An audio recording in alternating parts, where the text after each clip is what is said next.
और चोई साहब कभी आपने जिन देखा है? जिन ये मेरे सामने बैठा हुआ है। ओहो चोई साहब, आप तो हमेशा मेरे पीछे पड़े रहते हैं। असली वाला जिन देखा है आपने? असली वाला? हाँ। नहीं मैंने नहीं देखा। नहीं देखा? नहीं चोई साहब मैंने भी नहीं देखा। अच्छा तो रोला भाई जा रहे हैं। लेकिन मैं एक ऐसे बंदे को जानता हूँ जो जिन की तरह काम करता है, सारा दिन भाग दौड़, ऐसे बंदे को मैं जानता हूँ। जो नारे जिन के ही नारे बंदे की तरह काम करता है। मतलब बंदा ही होता है ना, चाहे बंदी हो चाहे बंदा हो, होता तो बंदा है ना। ये देखें ये कौन बैठा है आज हमारे सामने। ओए साड़ी पार्टी दी प्रेसिडेंट रह चुकी है, बैंक दी है। अस्सलाम वालेकुम जी, क्या हाल है?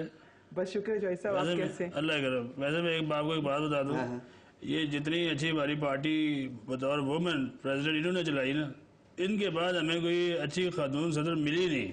आपने तलाश कहाँ की? आप तो ऐसे ट्रैक पे चढ़ गए हैं जहाँ पे अच्छे लोग तो फिर नहीं मिलते ना। नहीं मिल गए थे। अच्छा मिल गए थे। वो भी अच्छे थे।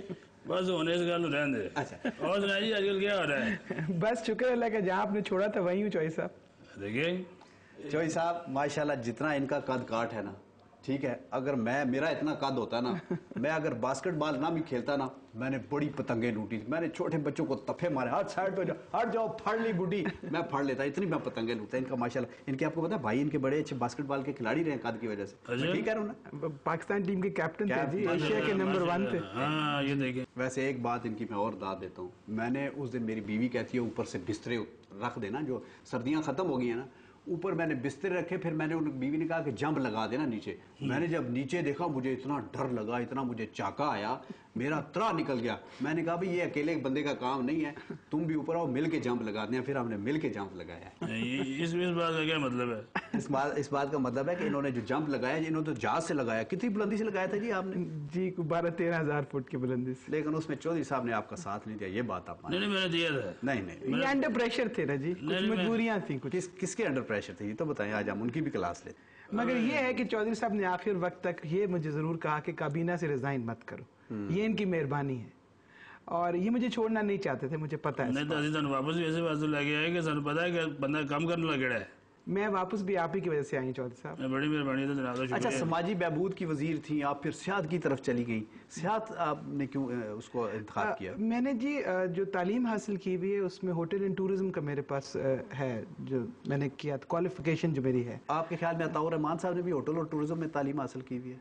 अब मैं उनके बारे में कुछ कहना नहीं चाहती जी, एक्चुअली मैं उन सियासतदानों में से हूँ जो किसी को बुरा नहीं कह सकते, तो मैं आपकी बैठक में थोड़ी सी अनफिट हूँ।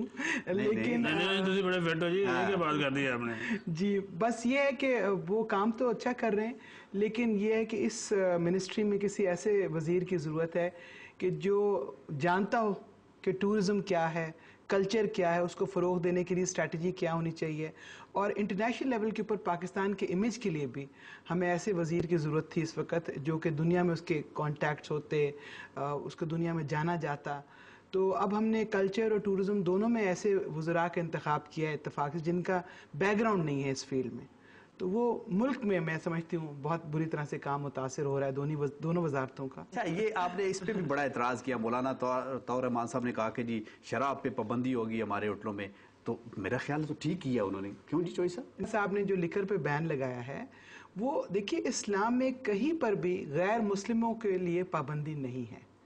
तो मौलाना साहब ने जो फ्लैशमैन्स होटल में और जो गवर्नमेंट के होटल्स है उसमें बैन लगा दिए। 5 स्टार होटल में तो अभी भी शराब मिल रही है, तो पाबंदी लगानी है तो पूरे मुल्क में लगाएं। ये नहीं कि सिर्फ गवर्नमेंट के आप होटल्स के लिए निज़ाम खराब कर दें और बाकियों को इजाज़त दे दें, तो ये तो डबल स्टैंडर्ड्स हुए ना गवर्नमेंट के, और इस पे गवर्नमेंट की तरफ से कोई हमें वो जो है फीडबैक नहीं मिल रहा। हम हर जगह कोशिश कर रहे हैं कि इसको खोला जाए। जो टूरिस्ट हाइकिंग के लिए आता है, माउंटेनियरिंग के लिए आता है, वो चाहता है कि रात में उसको तफरीह फराहम हो।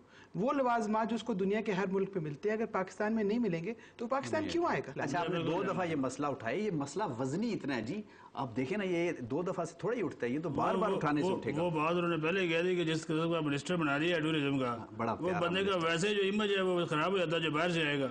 बड़ा प्यारा मिनिस्टर, क्योंकि देखिए ना, उनको अगर हम रिलीजियस अफेयर्स की वजारत दे देते, तालीम देते, सेहत देते, सेहत तो वाकई देनी चाहिए। टूरिज्म में हमें ऐसे मिनिस्टर की जरूरत होती है, और कल्चर में जिनका उस फील्ड में इंटरेस्ट हो, तो वो थोड़ा सा क्लैश। जरदारी साहब की खूबी है कि उन्होंने देखा किस तरह के बंदे कहाँ कहाँ एडजस्ट किए हैं वाह, वाह, कि किसी बंदे का किसी के साथ ताल्लुक वास्ते कोई नहीं है। आप जो मियाँ साहब वाली मुस्लिम लीग में भी रही हैं, चौधरी साहब वाली भी मुस्लिम लीग में रही हैं, दोनों में क्या फ़र्क देखती हैं, ये दोनों में कौन सी चीज़ें मुश्तरक देखती हैं आप?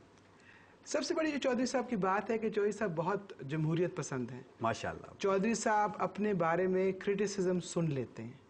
चौधरी साहब के सामने आप ये कह दें कि चौधरी साहब ये बात गलत है, ऐसे नहीं, ऐसे है, चौधरी साहब उसके ऊपर एतराज़ नहीं करते। चौधरी साहब ये उच्चा सुन रहा है, कुछ ना कहना।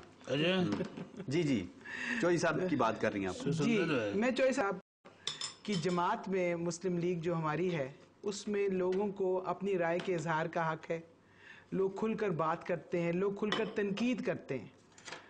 मेरा नहीं ख्याल कि जो मुस्लिम लीग नून है वहाँ पे लोगों को इतने जमहूरी हकूक हासिल हैं। और दूसरी बात ये कि चौधरी साहब ने मुझे अब पार्टी का सीनियर नायब सदर भी बनाया, तो मैं इनकी शुक्रगुजार हूँ जी। देखे ना, ये मेरी पार्टी में आने का ये फायदा होता है, ओहदे भी मिलते हैं और इज्जत भी मिलती है। हाँ, अच्छा एक और बात है, आपके साथ जो मेल स्टाफ काम करता है वो बड़ा डरता है आपसे जी। वो कहता है जी बस वो तो हर वक्त भगाती रहती है, डांटती रहती है, ये बात ठीक है?